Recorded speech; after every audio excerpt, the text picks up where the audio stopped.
បាទសួស្តីកូនក្រវ៉ាញ់បងប្អូនទាំងអស់គ្នាឥឡូវនៅផ្សំបន្តទៀតបាទបានច្រើនកតួងច្រើនធោទៀតហើយបងប្អូនបាទហើយនេះជាទស្សនវិជ្ជាកូនក្រវ៉ាញ់ដែលយើងកំពុងតែនៅដាក់ផ្សំវាបងប្អូនជាទូទៅកូនដែលយើងអាចផ្សំបានហ្នឹងគឺមានអាយុប្រហែលជា1ឆ្នាំហើយយើងយកមកយើងកាត់ចង់របៀបនេះហើយយើងដាក់ផ្សំនៅក្នុងកតួងរបៀបនេះអញ្ចឹងយើងផ្សំរបៀបនេះប្រហែលជា6 7 ខែវានឹងអាចបានកូនមក2ឬក៏3កូនមកបន្ថែមទៀតហើយយើងអាចទុកបានដល់1ឆ្នាំជាងតើតែរឹសវាចាក់ស្រេះឡើងពេញកតួងនេះហើយទើបយើងយកទៅដាំវាអត់អន់ដើមវាអត់ងាប់វាអត់ប្រឈមនឹងការរលួយបើមិនអញ្ចឹងទេកូនខ្ចីពេកវាងាយនឹងរលួយបងប្អូនអញ្ចឹងបងប្អូនមានកូនក្រវ៉ាញ់ផ្សំនៅក្នុងកតួងនេះឲ្យបានយូរបន្តិចសិនទើបយើងយកទៅដាំជាការល្អប្រសើរឬក៏បើមិនអញ្ចឹងទេបងប្អូនបាច់ផ្សំទេយកទៅដាំយកអាគុលវានេះទៅដាំយកទៅដាំនៅក្នុងចកាឬក៏ក្នុងផើងក្នុងថូយកទៅមកអានឹងអត់អីវិញបាទបើកូនវានៅខ្ចីហើយយើងគោះយើង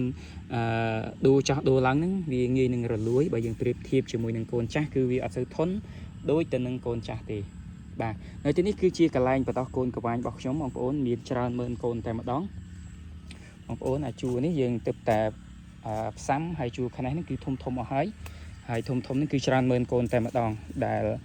យើងដាក់រៀបចំផ្ញើជូនមួយផ្ញើជូនអតិថិជនដែលបានកំងបានកក់ទុក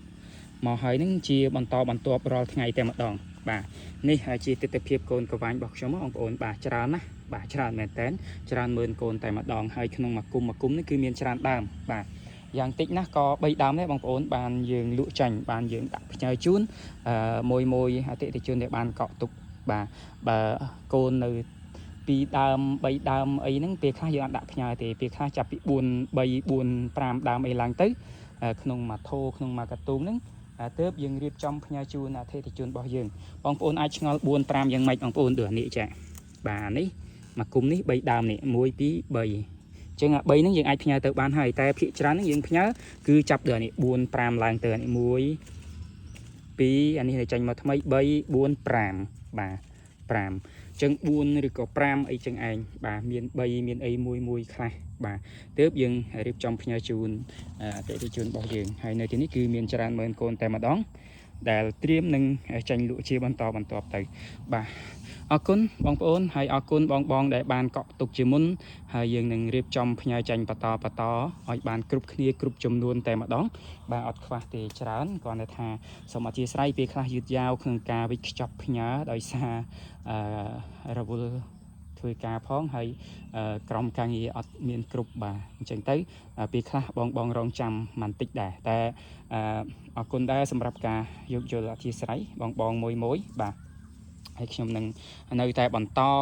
វិខ្ចប់ដាក់ផ្ញើជូនតទៅបាទគ្រប់គ្នាតែម្ដងហើយបងប្អូនដែលមានតម្រូវការអាចអញ្ជើញបានអាចទិញបានយើងមានច្រើនទៀតបាទនៅមានច្រើនទៀត